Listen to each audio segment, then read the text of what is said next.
jóvenes, continuamos. Vamos a estudiar el capítulo número 2, vectores fuerza estática. Los objetivos de este capítulo es poder expresar las fuerzas y las posiciones en forma de un vector cartesiano. Como segundo punto, es poder explicar cómo determinar, cómo hallar la magnitud, el valor, el número y la dirección de un vector. Ahora, existen cantidades físicas escalares y cantidades físicas vectoriales. Una cantidad física escalar es un número que puede ser positivo o puede ser negativo.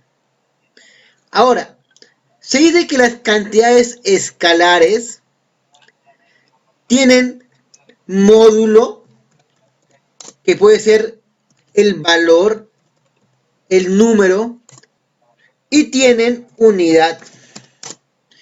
Por ejemplo, la longitud. Si nos podemos medir la pared de nuestra casa con un instrumento de medición, por ejemplo una wincha, suponemos que mide 40 metros. El 40 es el módulo, es el número, y metros es la unidad. Otro ejemplo, si nos vamos a la tienda a comprar papas y le pedimos a la señora, deme 20 kilogramos de papa. Igualito, el 20 es el módulo, es el valor, es el número, y el kilogramos es la unidad. Otro ejemplo, suponemos que estamos a una temperatura ambiente de 25 grados centígrados. El 25 es el valor, es el módulo, y el grado centígrados es la unidad. Ahora, una cantidad física vectorial es aquel que aparte del módulo,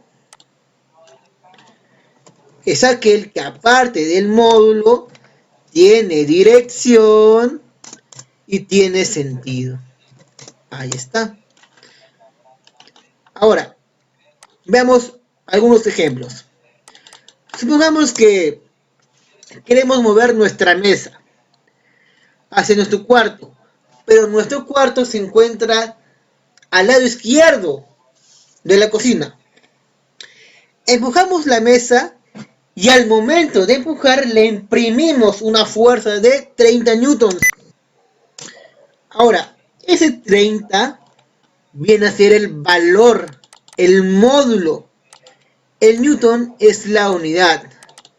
Pero al empujarlo hacia la izquierda, que está en nuestro cuarto, pues le estamos dando una dirección, ¿verdad?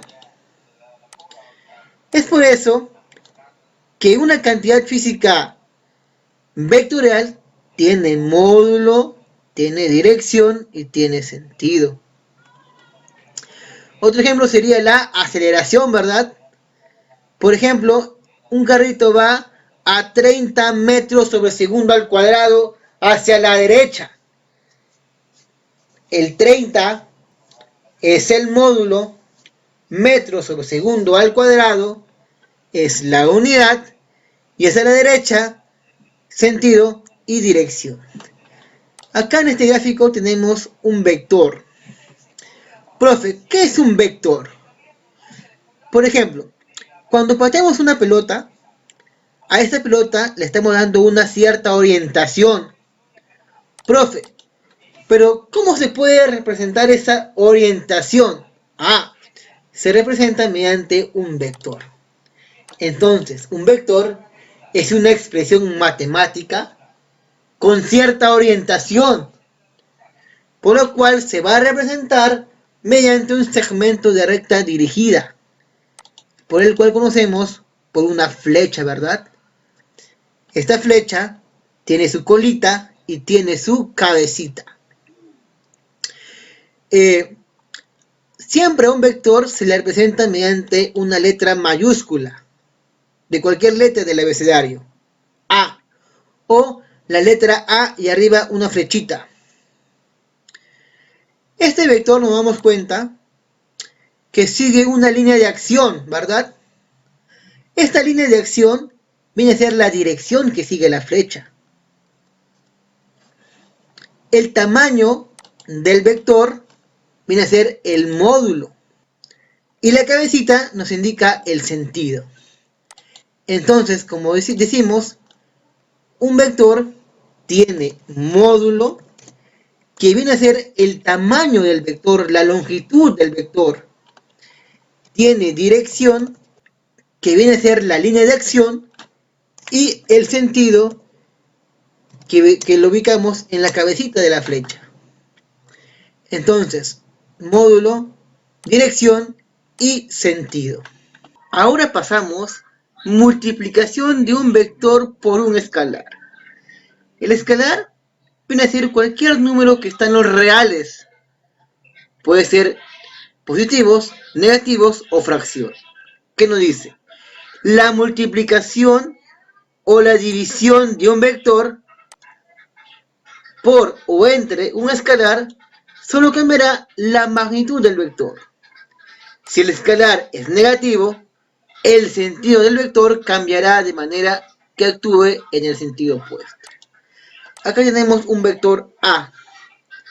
Si multiplicamos por un escalar 2, o sea, por 2, el vector A se va a alargar el doble, miren.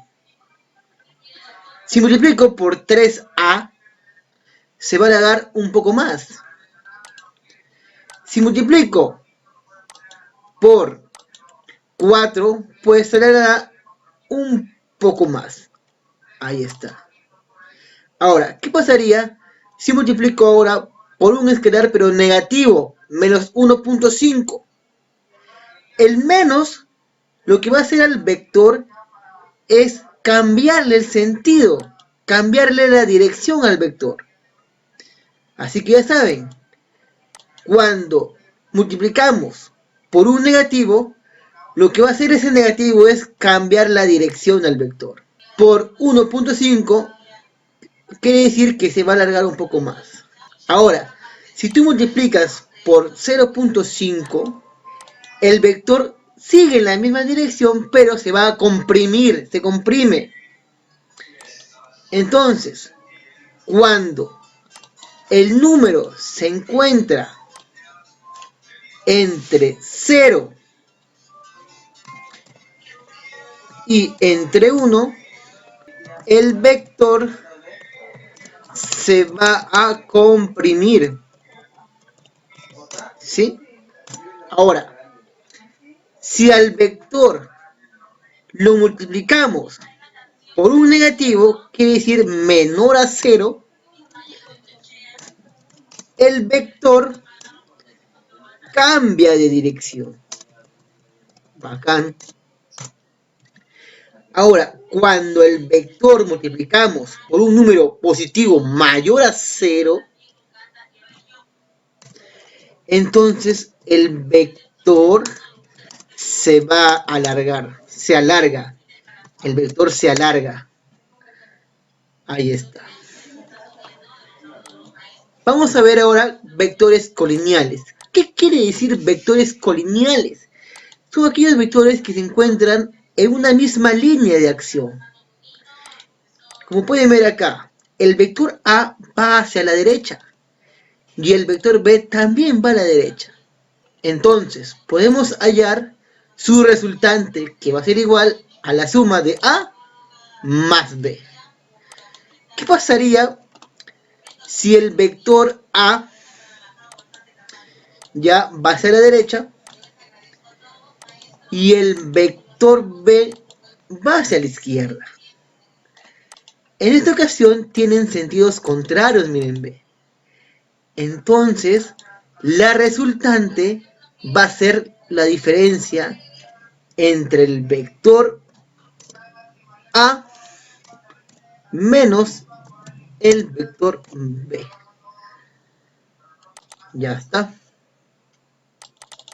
Ahí está. Si cuando dos vectores están en sentidos contrarios,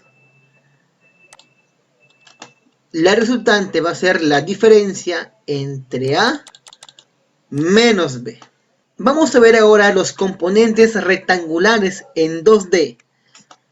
Eje de las abscisas es el eje X, eje de las ordenadas es el eje Y. Los vectores f de X y f de Y son componentes rectangulares de f. Es decir, que hemos descompuesto tanto en el eje X como en el eje Y. La fuerza resultante se determinará a partir de la suma algebraica de sus componentes. Por ejemplo, acá tengo un sistema de fuerzas. Fuerza 1, fuerza 2 y fuerza 3. Lo que hemos hecho es descomponer, ¿verdad? F1Y y F1X. F2Y y F2X. F3Y y F3X.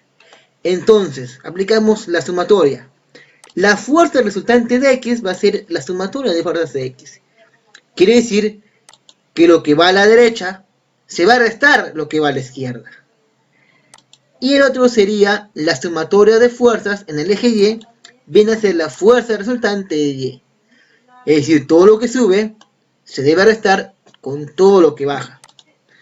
Al restar nos quedaría fuerza resultante en X y fuerza resultante en Y.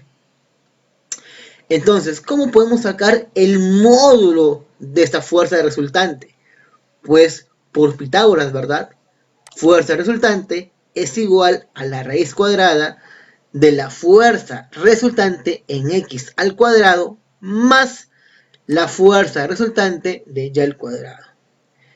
¿Y cómo puedo saber la dirección? Pues hallando el ángulo θ, que sería el arco tangente de la fuerza resultante de Y entre la fuerza resultante de X. Ahora, vamos a ver qué es el vector unitario. El vector unitario se le llama así porque su longitud, su módulo es la unidad. Un vector unitario se dice que es adimensional. Profe, ¿qué quiere decir adimensional? Que no tiene unidades, sin unidades. Y apunta siempre en la dirección de la fuerza F. Acá tenemos la fuerza F. Si la fuerza F apunta hacia el noreste, pues el vector unitario también apunta hacia el vector noreste. Si el vector fuerza apunta hacia arriba, pues el vector unitario U, cuyo módulo es la unidad, también apunta hacia arriba. Ahí está. Si apunta hacia abajo, pues el vector unitario apunta hacia abajo. Entonces, ¿cómo se halla el vector unitario? Mediante esta fórmula. El vector unitario va a ser igual al vector fuerza, acá faltó su vector, entre el módulo, ¿sí? F, arribita con su vector, se llama vector fuerza. Y solamente la letra F, o también se puede representar mediante las barritas, es el módulo, es la magnitud del vector. Entonces, si queremos hallar el vector unitario, solo es una división entre el vector fuerza y el módulo de esa misma fuerza. Ahora, vectores unitarios cartesianos. Tenemos un plano en 3 dimensiones, X, el Y el Z. Hay que recordar que siempre el X va acompañado del vector unitario Y. El Y va acompañado del vector unitario J. Y el Z siempre va acompañado del vector unitario K. Ahora, vectores cartesianos. Un vector se puede descomponer en componentes cartesianos a lo largo de los ejes X, Y y Z. Entonces, tenemos una fuerza A, tenemos en 3 dimensiones, en X, en y en z, x con y con j y z con k. Entonces, como está en 3 dimensiones, pues esta fuerza A se va a descomponer en 3 también, en 3 fuerzas cartesianas, ¿verdad? En 3 componentes cartesianos, tanto en el eje Z, A de Z, que es la fuerza de A de Z, tanto en el eje Y, A de y A de X. Acá está. El vector A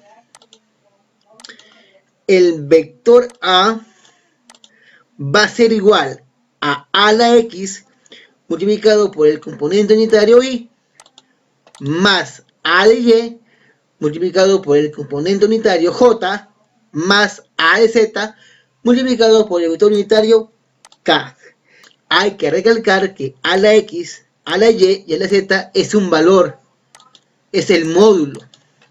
Y finalmente, si yo quiero hallar el módulo total, la resultante, solamente es sacar la raíz cuadrada del primer componente al cuadrado más el segundo componente al cuadrado más el tercer componente elevado al cuadrado. Dirección de un vector cartesiano. ¿Qué dice? La orientación de A es definida por los ángulos directores coordenados. Alfa, beta y gamma son los ángulos directores coordenados, medidos entre la cola de A y los ejes X, Y y Z. Tenemos un plano en 3 dimensiones. La fuerza A se descompone tanto en X, en Y y en Z. Y los ángulos directores alfa, beta y gamma siempre se van a medir con respecto de la fuerza que se descompone y los ejes. Por ejemplo, el primer ángulo director alfa se mide de la fuerza del componente A de X con respecto a la fuerza A. El segundo ángulo director beta se mide del componente A de Y hacia la fuerza A. Y finalmente, el tercer ángulo director gamma se medirá desde la componente en Z, que es A de Z, hacia el vector A. Entonces, ¿cómo nos quedaría? Coseno de alfa es igual a de X entre A. Coseno de beta es igual a de Y entre A. Y coseno de gamma es igual a la Z entre A. Entonces, sacando el vector unitario, porque el vector unitario U de A siempre apunta hacia donde va el vector A. Entonces, sabemos que el vector unitario es igual al vector A entre su módulo. Vector en el componente X sería A de X entre A, más el vector unitario en el eje Y sería A de Y entre A, más el vector unitario en el eje Z sería A la Z entre A por K. Entonces, comparamos por comparación. Coseno de alfa es igual a de X entre A. Coseno de beta es igual a de Y entre A. Y coseno de gamma es igual a la Z entre A. Comparamos a la X entre A, miren, B. ¿Quién es? Coseno de alfa. Ahí está. A de Y entre A, ¿quién es? Coseno de beta. Ahí está. Y coseno de gamma es igual a la Z entre A, coseno de gamma por K. Quédanos que el vector unitario es igual al coseno de alfa por I más el coseno de beta por J más el coseno de gamma por K. Esta relación es muy importante, así que deben aprendérselo. Es muy importante. Ahora, ¿qué relación hay entre los cosenos directores? Es otra formulita que deben saber. Coseno al cuadrado de alfa más coseno al cuadrado de beta más coseno al cuadrado de gamma es igual a la unidad. Entonces, las dos ecuaciones que se deben aprender es que el vector unitario A es igual coseno de alfa por I más coseno de beta por j más coseno de gamma por k. Y la relación entre los cosenos directores, coseno al cuadrado de alfa más coseno al cuadrado de beta más coseno al cuadrado de gamma es igual a 1.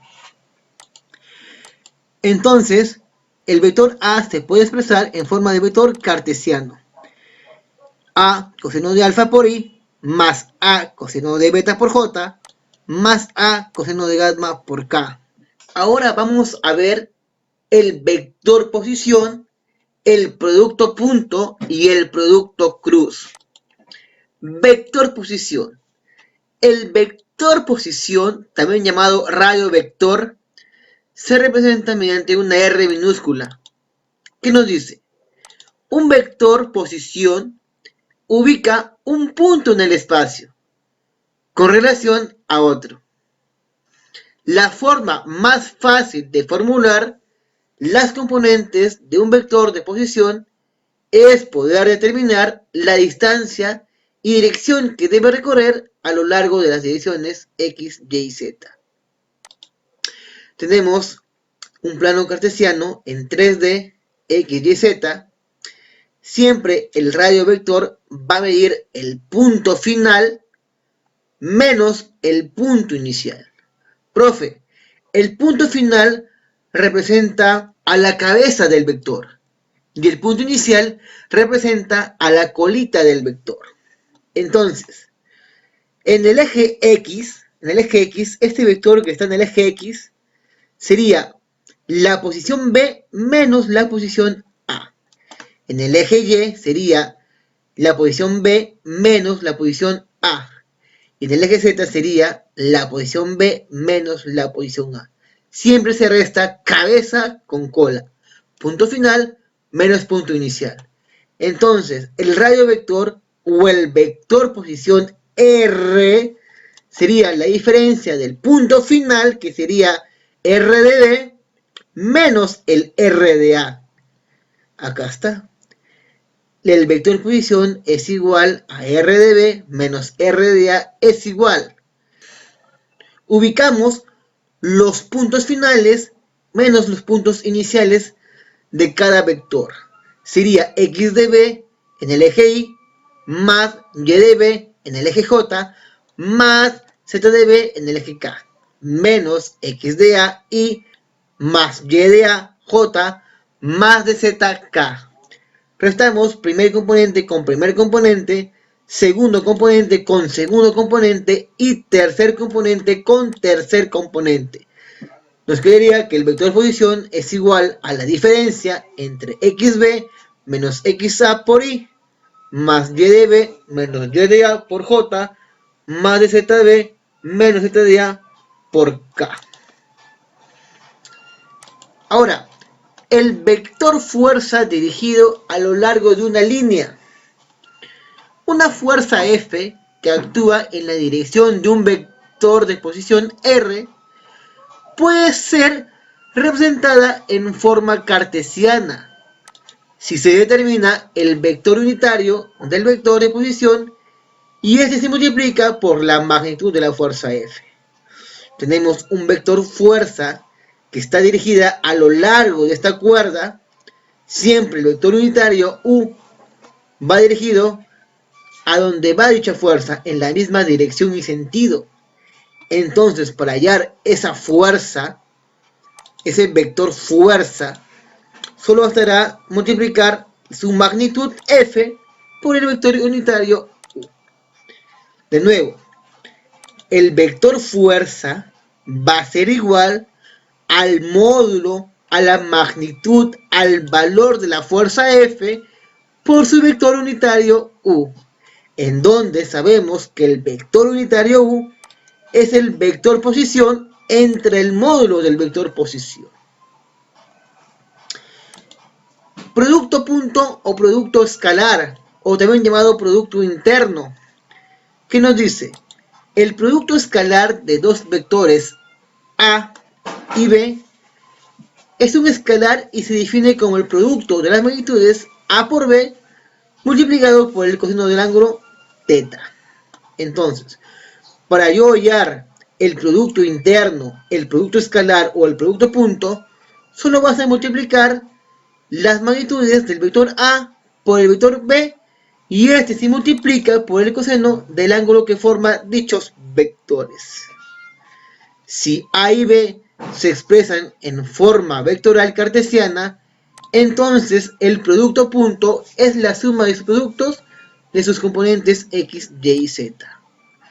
A producto punto por B es igual a AX por BX más AY por BY más AZ por BZ. ¿Sí? Cuando tengo, por ejemplo, dos vectores, fuerza 1 y fuerza 2, solamente bastará sumar el producto de sus componentes, tanto la primera componente como la segunda componente y como la tercera componente. Aplicaciones del producto punto. Ahora, tengo acá dos vectores, el vector A y el vector B y el ángulo θ. Como sabemos, el producto punto es igual a por B coseno de θ. Profe, quiero hallar cuánto vale el ángulo. Pues despejas y me quedaría que el ángulo θ es igual al arco coseno del producto punto entre el producto de A por B. Entonces, muchachos, acá hemos concluido con el capítulo número 2 y posteriormente vamos a pasar a resolver los ejercicios.